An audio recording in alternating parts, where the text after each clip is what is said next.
Sandalwood action prince Dhruva Sarja ತುಂಬಾ ಲಕ್ಕಿಯಾಗಿದ್ದಾರೆ. ಈ ಹಿಂದಿನ ವರ್ಷ ಶುರು ಆಗಿದ್ದ 2 ಸಿನಿಮಾಗಳು ಇದೇ ವರ್ಷ ರಿಲೀಸ್ ಆಗುತ್ತದೆ. ಒಂದು ಸಿನಿಮಾದ ಬಹುತೇಕ ಎಲ್ಲ ಕೆಲಸ ಮುಗಿದಿದೆ. ಇನ್ನು ಒಂದು ಚಿತ್ರದ ಪಾರ್ಟ್ 2 ಬರೋ ಸುದ್ದಿನೂ ಇದೆ.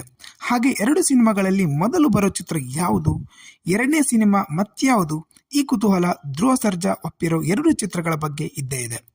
ಡೈರೆಕ್ಟರ್ ನಂದಕಿಶೋರ್ ನಿರ್ದೇಶನದ ಪೊಗರು ಆದ್ಮೇಲೆ ಒಂದೇ ಒಂದು ಸಿನಿಮಾ ಇನ್ನೂ ರಿಲೀಸ್ ಆಗಿಲ್ಲ. ವರ್ಷಕ್ಕೆ ಒಂದು ಸಿನಿಮಾ ಲೆಕ್ಕದಲ್ಲಿಯೇ ಧ್ರುವ ಸರ್ಜಾ ಚಿತ್ರ ಮಾಡ್ತಾ ಬಂದಿದ್ದಾರೆ. ಕೇಡಿ ಚಿತ್ರದ ನಾಯಕ ನಟ ಧ್ರುವ ಸರ್ಜಾ ಈ ಚಿತ್ರಕ್ಕಾಗಿಯೇ ಕಂಪ್ಲೀಟ್ ಬದಲಾಗಿದ್ದಾರೆ. ಸಿನಿಮಾದ ಪ್ರತಿ ಫ್ರೇಮ್ನಲ್ಲೂ ಧ್ರುವ ಸರ್ಜಾ ಅಬ್ಬರಿಸಿದ್ದಾರೆ. ಚಿತ್ರದ ಪಾತ್ರದ ಹೆಸರಲ್ಲಿ ಕಾಳಿದಾಸ ಇದೆ, ಆದರೆ ಧ್ರುವ ಸರ್ಜಾ ಇಲ್ಲಿ ರುದ್ರ ತಾಂಡವ ಆಡಿದ್ದಾರೆ. ಈ ಮೂಲಕ ಪ್ರೇಕ್ಷಕರಿಗೆ ಹೊಸದನ್ನೇ ಕೊಡೋಕೆ ಬರ್ತಿದ್ದಾರೆ. ಕೇಡಿ ಸಿನಿಮಾದಲ್ಲಿ 1980ರ ಕಾಲಘಟ್ಟದ ಕಥೆ ಇದೆ. ಇದರ ಸುತ್ತವೇ ಡೈರೆಕ್ಟರ್ ಜೋಗಿ ಪ್ರೇಮ್ ಒಂದು ಅದ್ಭುತ ಕಥೆ ಹೇಳಿದ್ದಾರೆ. ಇದಕ್ಕಾಗಿ ಬಾಲಿವುಡ್ ಸಂಜಯ್ ದತ್ ಬಂದಿದ್ದಾರೆ. ಶಿಲ್ಪಾ ಶೆಟ್ಟಿ ಕೂಡ ಪ್ರಮುಖ ಪಾತ್ರದಲ್ಲಿಯೇ ಇದ್ದಾರೆ.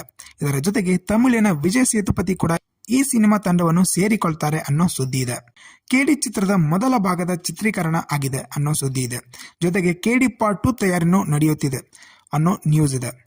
ಇದರ ಬಗ್ಗೆ ಜೋಗಿ ಪ್ರೇಮ್ ಎಲ್ಲೂ ಏನೂ ಹೇಳಿಕೊಂಡಿಲ್ಲ, ಆದರೆ ಸುದ್ದಿ ಮಾತ್ರ ವೈರಲ್ ಆಗುತ್ತಲೇ ಇದೆ. ಇದರ ಬೆನ್ನಲ್ಲೇ ಕೇಡಿ ಸಿನಿಮಾ ಇದೇ ವರ್ಷ ಅಂದರೆ 2024ರಲ್ಲಿಯೇ ರಿಲೀಸ್ ಆಗುತ್ತದೆ. ಆದರೆ ಇದಕ್ಕೂ ಮೊದಲು ಮಾರ್ಟಿನ್ ಬರುತ್ತಿದೆ ಅನ್ನೋ ನ್ಯೂಸ್ ಕೂಡ ಹರಿದಾಡುತ್ತಿದೆ. ಎಪಿ ಅರ್ಜುನ್ ನಿರ್ದೇಶನದ ಮಾರ್ಟಿನ್ ಸಿನಿಮಾ ಶೂಟಿಂಗ್ ಕಂಪ್ಲೀಟ್ ಆಗಿದೆ. ಇನ್ನೆರಡು ಹಾಡಿನ ಚಿತ್ರೀಕರಣದ ಮಾತ್ರ ಬಾಕಿ ಉಳಿದಿದೆ. ಇದು ಪೂರ್ಣ ಆದರೆ ಅಲ್ಲಿಗೆ ಮಾರ್ಟಿನ್ ಸಿನಿಮಾ ರಿಲೀಸ್ ದಿನವನ್ನೇ ಸಿನಿಮಾ ಟೀಮ್ ಅನೌನ್ಸ್ ಮಾಡಲಿದೆ ಅಂತಲೇ ಹೇಳಬಹುದು. ರವಿ ಬಸ್ರೂರ್ ಮತ್ತು ಮನೀಶ್ ಶರ್ಮಾ ಸಂಗೀತದ ಈ ಚಿತ್ರ ಹೊಸ ದಾಖಲೆ ಮಾಡಿದ್ದಾರೆ. ಚಿತ್ರದ ಇವರ ಸಂಗೀತದ ಹಕ್ಕು ಬರೋಬ್ಬರಿ 9 ಕೋಟಿಗೆ ಸೇಲ್ ಆಗಿದೆ. ಅಧಿಕೃತವಾಗಿಯೇ ಈ ಒಂದು ಸುದ್ದಿಯನ್ನು ಸಿನಿಮಾ ತಂಡವೇ ಕೊಟ್ಟಿದೆ. ಬಹುಕೋಟಿ ವೆಚ್ಚದ ಈ ಚಿತ್ರಕ್ಕೆ ಅರ್ಜುನ್ ಸರ್ಜಾ ಕತೆ ಮಾಡಿದ್ದಾರೆ.